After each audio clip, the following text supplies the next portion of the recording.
Los Angeles, 1947. A young mother walks past a quiet, vacant lot and freezes. At first, she thinks she's looking at a store mannequin, but as she steps closer, the truth hits her, and it will haunt the city for the next 78 years. This is the mystery of the woman the world would come to know as the Black Dahlia. It's January 15th, 1947. Los Angeles is waking up to a cool winter morning. The air smells faintly of rain from the night before. A young mother holding the small hand of her child is taking the familiar route to the bus stop in Leimert Park. It's a quiet street, no cars, just the crunch of shoes on damp pavement. But then, she stops.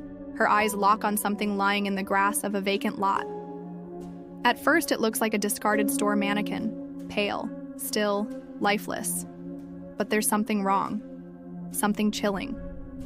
She grips her child's hand tighter and steps back. Whatever she's looking at is no mannequin. Within hours, the lot is swarming with uniformed officers, reporters with flash cameras, and neighbors craning their necks from behind yellow barricades. The newspapers will be first to give this scene a name, one that will echo for decades. The Black Dahlia. Her real name?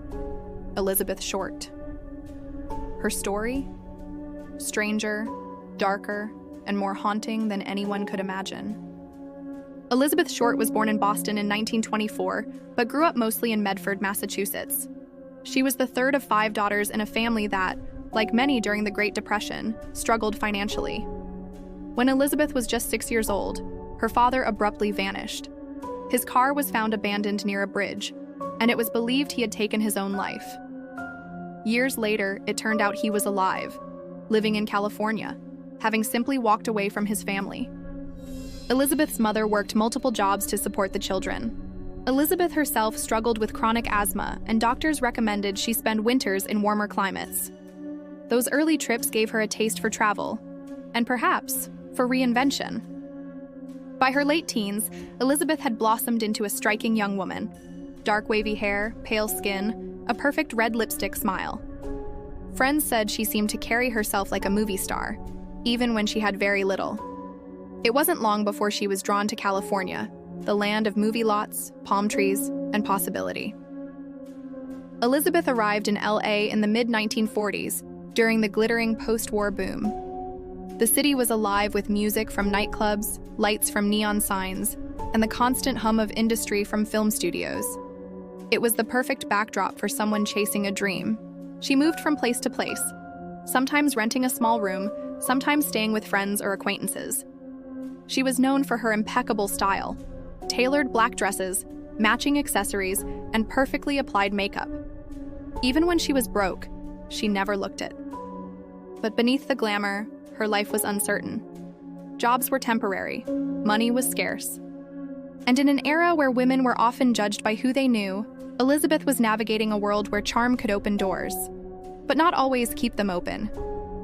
Still, she was a familiar face in the city's nightlife. Seen in jazz clubs, cocktail lounges, and hotel lobbies, people remembered her. That would become important later. January 9th, 1947. Elizabeth is spotted at the Biltmore Hotel in downtown LA. She's meeting an old boyfriend who was visiting from out of town. Witnesses recall her sitting in the grand lobby, a black suit jacket draped over her shoulders, hair neatly styled, lipstick perfect. She waits for hours. Eventually, she leaves, and from that moment, she's gone from public view. No confirmed sightings, no calls to friends, no visits to her usual hangouts. 6 days later, she's found in Leimert Park. The scene in the vacant lot is unlike anything the city has ever seen. Reporters rush to the site. Photographers climb over one another for the best shot. The Los Angeles Examiner is the first to run the nickname Black Dahlia, inspired by her dark fashion sense and the film The Blue Dahlia. The public is captivated, not just by the shocking discovery, but by the woman herself. She's beautiful, young, mysterious, and the details of her life and death become tabloid gold. The LAPD is under pressure.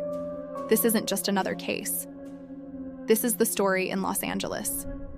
Detectives begin by mapping out Elizabeth's final days.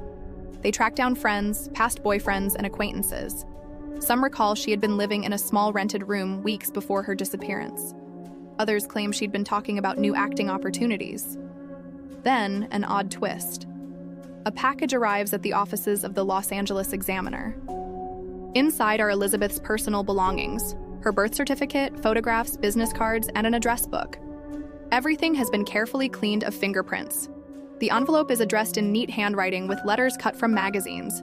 It's as if the sender is playing a game, taunting the press and perhaps the police. Over the coming weeks, detectives interview more than 150 suspects. Some are cleared, others remain suspicious but lack hard evidence. A few, like a wealthy physician named George Hoddle, will resurface decades later as potential culprits. The theories are endless. Was Elizabeth's death the work of someone she knew, perhaps a jealous partner or a dangerous acquaintance from the nightlife scene?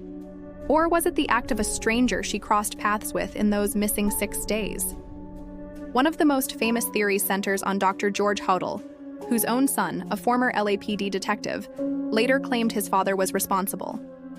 Hoddle lived in a mansion not far from where Elizabeth was last seen, and his medical knowledge could explain certain details of the case. But nothing was ever proven.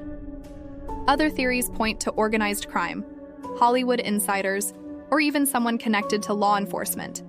The lack of physical evidence made every theory possible and impossible at the same time.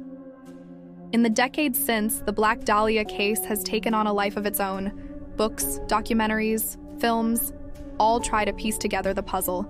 But with each passing year, the truth becomes harder to find. Witnesses pass away, files go missing, and the trail grows colder. Yet the fascination remains. Perhaps because Elizabeth's story is more than just a mystery. It is a reflection of a city's dual nature, the bright lights and dark shadows of Hollywood. 78 years later, the Black Dahlia story still whispers through the streets of Los Angeles. Someone, somewhere, may still know the truth. So I'll ask you, what do you think happened to Elizabeth Short? Was it someone she trusted, or a stranger she never saw coming? Drop your theory in the comments. I read every single one. If you love exploring real-life mysteries that have baffled investigators for decades, hit that subscribe button and turn on notifications. Our next story might just reveal answers to questions we've been asking for generations.